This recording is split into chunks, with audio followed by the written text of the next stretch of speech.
बेरोजगारी के दौर में, इस बेरोजगारी के दौर में एक आम आदमी, उसके पास अगर नौकरी नहीं होती है, वो कैसे घर चलाता है।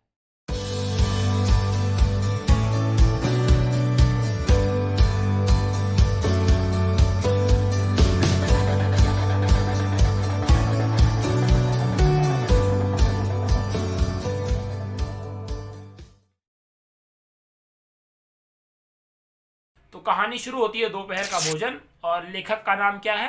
अमरकांत, बलिया जिले के रहने वाले हैं। तो वहाँ के लेखक हैं। लेखक शुरू करते हैं दोपहर का भोजन। तो सिद्धेश्वरी एक महिला है, मिडिल क्लास फैमिली की महिला हैं। घर में इनके कोई नहीं है, सभी लोग अभी बाहर गए हैं। और इनका बस एक लड़का है, छोटा सा लड़का है, प्रमोद नाम है उसका। प्रमोद है, प्रमोद बहुत छोटा है अभी। मुंह के पास मक्खियां भिनभिना रही हैं, एकदम दुबला पतला शरीर, पेट उसका फूला हुआ, लेटा है, चुप है, मक्खियां उड़ रही हैं होठों के पास, उसके होठों पे झुर्रियां हैं पूरा, मतलब। और ये जाती है, थोड़ा पहले पानी पीती है, पानी पीने के बाद लेट जाती है। खाना वाना खत्म किया, उठी, पानी पीने गई, पानी पीने के बाद लेट गई तो 15-20 मिनट तक ऐसे लेटी रही, एकदम लेटी रही जमीन पर ही, वहीं जमीन पर लेटी रही। फिर ये उठी तो इसने प्रमोद को देखा, गई प्रमोद के पास, प्रमोद के मुंह में अपना ब्लाउज डाल दिया, अपना ब्लाउज उसके मुंह में डाला, और फिर गली में देखने लगी, इंतजार करने लगी। गली में इंतजार करने लगी कि अब आने का समय हो गया होगा, सब लोग आएंगे खाना वाना खाने के लिए। तो देखती है कि जा रहे हैं सब लोग, धूप बहुत तेज है।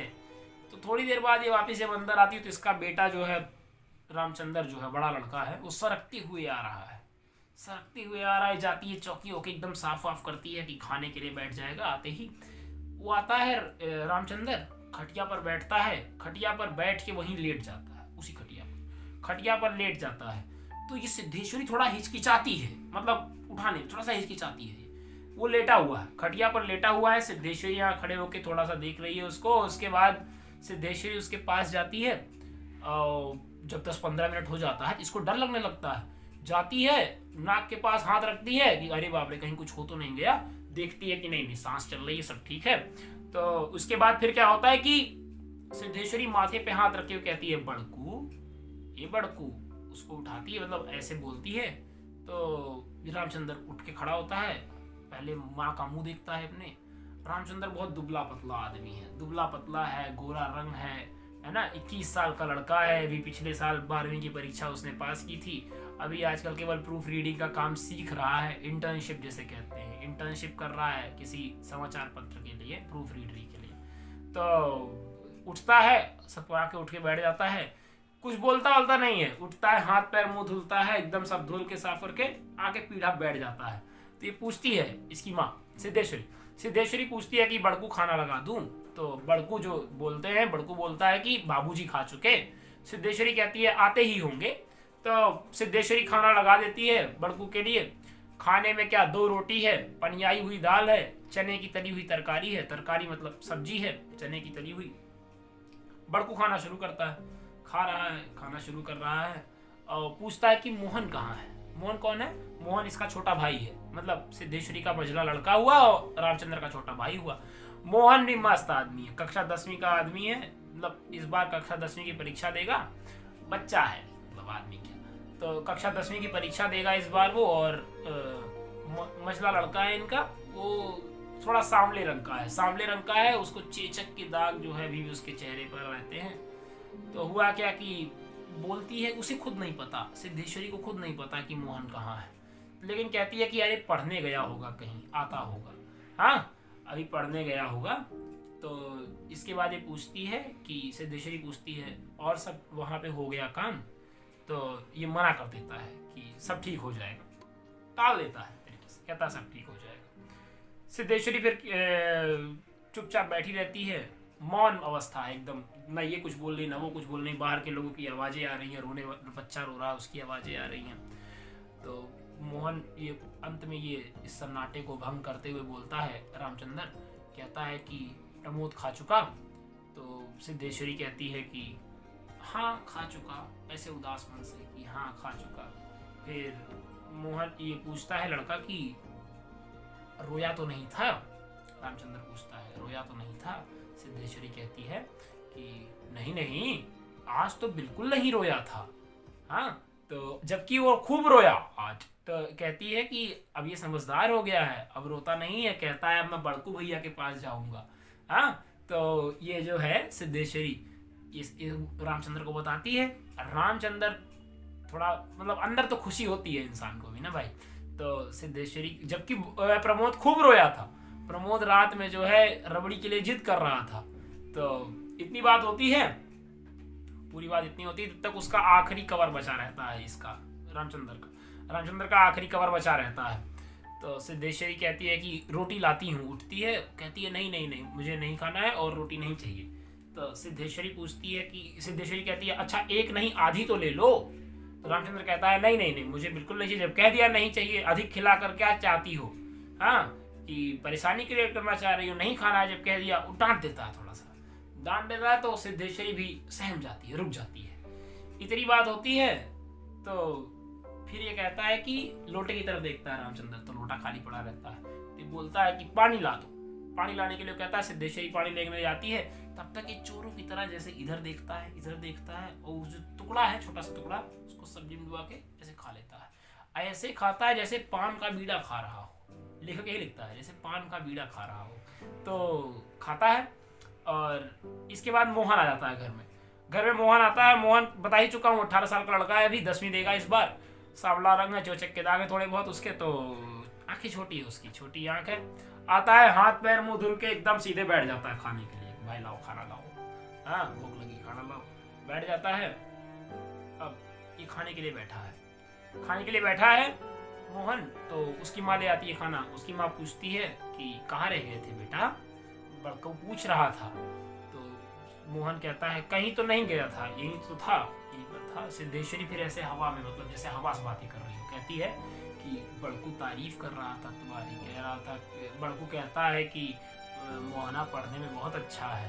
हाँ, तो मोहन कुछ ज़्यादा रिस्पॉन्स नहीं देता है। तो सिद्धेश्वरी जो है वो खाना दे देता है। तो सिद्धेश्वरी पूछती है उससे कि और रोटी लाऊं और खाना लाऊं, तो मना कर देता है कि नहीं और नहीं खाना है मुझे। तो सिद्धेश्वरी कहती है कि अरे हल्का सा ले लो, थोड़ा सा ले लो। तो कहता है कि अरे पहली अव्वल तो यही बात है कि मुझे भूख नहीं लगी है। हाँ, दाल बची हो तो दाल दे दो, दाल अच्छी बनी थी और रोटी तो अच्छी बनी भी नहीं है, इसलिए मुझे और नहीं खाना है।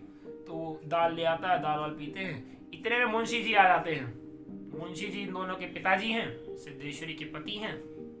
मुंशी जी आते हैं घर में, नाम है मुंशी चंद्रिका प्रसाद। आते हैं, एंट्री मारते हैं, गंजी खोपड़ी एकदम मुंशी जी की, और 40 के थे, 45 साल उनकी उम्र थी, लेकिन 50-55 के लगते थे चेहरे से। तो मुंशी जी आते हैं, मुंशी जी बैठते हैं, उनके सामने खाना आता है, वही 2 रोटी दाल और सब्जी चने वाली। बैठते हैं मुंशी जी पूछते हैं बड़कू कहीं नहीं दिख रहा। तो कहती है कि अरे अभी यहीं पर था, पढ़ रहा है, कह रहा था कि कुछ दिनों में नौकरी लग जाएगी। और कहता है कि बाबूजी तो देवता के समान है। आप भाई इतना सुने और मुंशी जी खुश, मुंशी जी के मन में लड्डू फूटा, खुश हो गए मुंशी जी। और इसके बाद जब मुंशी जी खुश हुए तो कहते हैं कि अरे धत पगला कहीं का, मुस्कुरा कर कि अरे धत पगला कहीं का। तो ये सिद्धेश्वरी कहती है अरे पगला नहीं है, बहुत समझदार है। मोहन तो बता रहा था कि बड़कू भैया की तारीफ बाहर होती है, घर के बाहर खूब तारीफ होती है, पढ़े लिखे लोगों में उनका सम्मान है, ठीक ठाक सम्मान है। और छोटे भाइयों के लिए तो वो जैसे जान दे दे, इतना प्यार करता है, वो कुछ भी सह ले। लेकिन कोई प्रमोद तो कुछ कहकर देखे। तो ये जो मुंशी जी हैं, मुंशी जी भी कहते हैं हाँ बचपन में शैतानी करता था, लेकिन मैं जो पाठ देता था वो तुरंत याद कर लेता था। समझदार तो है, खूब समझदार है।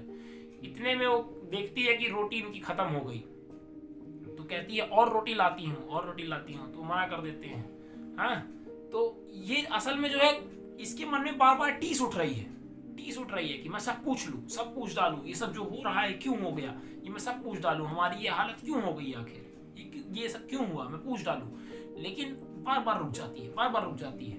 तो बीच में इसका एक संवाद है, वो संवाद मैं आपको पढ़ के सुनाता हूँ, बहुत प्यारा संवाद है। इसमें वो कहती है कि सिद्धेश्वरी से जैसे रहा ना गया, बोली मालूम होता है अब बारिश नहीं होगी। बात को बदलने के लिए कहती है, मालूम होता है अब बारिश नहीं होगी। तो मुंशी जी ने एक क्षण के लिए इधर उधर देखा, फिर निर्विकार स्वर में राय दी, मक्खियां बहुत हो गई हैं। बात बदल दी एकदम। तो सिद्धेश्वरी ने उत्सुकता प्रकट की, फूफा जी बीमार थे, कोई समाचार नहीं आया। मुंशी जी ने चने के दाने की ओर इस दिलचस्पी से दृष्टिपात किया जैसे उनसे बातचीत करने वाले हों। फिर सूचना दी। क्या सूचना दी? कि गंगा शरण बाबू की लड़की की शादी तय हो गई है, लड़का एमए पास है। और सिद्धेश्वरी हठात चुप हो गई, वो तुरंत चुप हो गई। इसके बाद मुंशी जी भी आगे कुछ नहीं बोले थे। तो उन्होंने देखा कि फिर खाना खत्म हो गया, खाना खत्म हो रहा है। तो कहती है कि अरे मैं एक रोटी और लाती हूँ, तो मना कर देते हैं। फिर वो कहती है कि रामचंद्र की कसम, ये ले लीजिए, आपको खाना पड़ेगा, ये ले लीजिए। कहती है कि अरे नहीं, तुम भी क्या करती हो, मुझे भूख नहीं है, नहीं खाना है। हाँ, गुड़ हो तो गुड़ का रस दे दो, हाजमे के लिए भी अच्छा होता है और तुम्हारी कसम भी रह जाएगी। वो जाती है, देखती है कि थोड़ा सा गुड़ बचा हुआ है, वो गुड़ का रस दे देती है। गुड़ का रस पाकर मुंशी जी बाहर चले जाते हैं। फिर अब सब खाना खा चुके। अब सिद्धेश्वरी अपना खाना निकाल के बैठती है, सब वही जूठे बर्तन उठाती है, पलटती है, दाल पलटती है, तो दाल भी उतनी नहीं हो पाती, पूरा बर्तन भर भी नहीं पाता है। तो थोड़ी सी रोटी, वही एक रोटी बची है भगोने में, जली हुई है, मोटी रोटी जली हुई है, वो उठाती है। जैसे अपने जूठे बर्तन में रखने वाली होती, तब तक उसको प्रमोद की याद आ जाती है। ठीक है, तो वो रोटी आधा तोड़ के यहाँ रख देती है कि प्रमोद खा लेगा करके, सोच के रख देती है यहाँ पे। खाती है, रखती है, बैठती है खाने के लिए। एक कवर जैसे उठाती है मुंह में डालने के लिए, आंसू आ जाते हैं सिद्धेश्वरी के आंसू आ जाते हैं। चारों तरफ घर को देखती है, पूरा घर मक्खियों से भिनभिना रहा होता है। इसका वर्णन बहुत अच्छा है। सारा घर मक्खियों से भन भन कर रहा था। आंगन की अलगनी पर एक गंदी साड़ी टंगी हुई थी जिसमें पैबंद लगे हुए थे। दोनों बड़े लड़कों का कहीं पता नहीं था। बाहर की कोठरी में मुंशी जी औंधे मुंह होकर निश्चिंतता के साथ सो रहे थे, जैसे 1.5 महीने पूर्व मकान किराया नियंत्रण विभाग की कलरकी से उनकी छटनी न हुई और शाम को उन्हें काम की तलाश में कहीं जाना न हो। मतलब मकान किराया नियंत्रण विभाग की क्लर्क थे ये मुंशी चंद्रिका प्रसाद, इनकी छटनी हो गई, वहां से टर्मिनेट हो गए बेचारे। जब ये टर्मिनेट हो गए तो ये सारी स्थिति इनके जो घर की ये थी वो जमीन पे आ गई पट से। अब इनका लड़का 12वीं पास करने के बाद काम सीखने जा रहा है। मोहन बहुत निश्चिंतता के भाव से नहीं, बहुत गंभीर हो गया अपनी उम्र के हिसाब से, है ना। पूरा घर एकदम मक्खियों से भिनभिना रहा है, पहले सही से होता था। मुंशी जी भी क्या करें, मुंशी जी अब ऐसे, लेकिन वो सो रहे हैं, इतने मस्त आदमी तरीके से सो रहे हैं जैसे उन्हें कहीं काम ढूंढने जाना ना हो। ये जो कहानी थी, ये पूरी कहानी कि एक बेरोजगारी के दौर में, इस बेरोजगारी के दौर में एक आम आदमी, उसके पास अगर नौकरी नहीं होती है, वो कैसे घर चलाता है, इस दोपहर का भोजन। इससे अच्छी बात, वो जो महिला है सिद्धेश्वरी, कितनी समझदार महिला है। आप ये देखिए, वो मानसिक रूप से सबको संतुष्ट रख रही है। रामचंद्र के सामने तारीफ करती है, मोहन के सामने तारीफ करती है, इनके ये मुंशी जी के सामने तारीफ करती है, सबको मानसिक रूप से खुश रखती है। क्योंकि उसे पता है कि ये बाहर तो कार्य कर ही रहे हैं, बाहर तो ये कुछ ना कुछ कार्य कर ही रहे हैं, शारीरिक रूप से परेशान है, मैं मानसिक रूप से इनको जो कुछ दे सकती हूँ वो दूँ। खाना बनाती है, खाना खिलाती है, सबसे जाके प्यार से बात करती है, लेकिन जब खुद खाने बैठती है और एक टुकड़ा उठाती है तो रोने लगती है, क्योंकि उसे असलियत पता है। तो ये कहानी थी पूरी दोपहर का भोजन, लेखक अमरकांत। मिलते हैं हम लोग अगली बार एक अगले वीडियो में एक नई कहानी के साथ, इसी कार्यक्रम में जिसका नाम है सुनो कहानी। धन्यवाद।